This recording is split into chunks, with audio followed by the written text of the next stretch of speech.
বিশ্ব মুসলিম নেতাদেরকে বলবো, মুনাফিকি না ছাড়লে তোমাদের তত্ত্ব টিকবে না।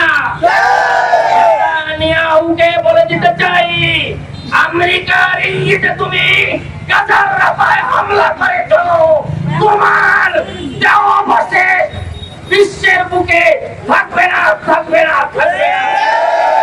অতি নিকটেই ইসরায়েল বলে একটি রাষ্ট্র ছিল, এই চিহ্ন মুসলমান বিশ্ব মানচিত্র থেকে মুছে দিবে ইনশাআল্লাহ।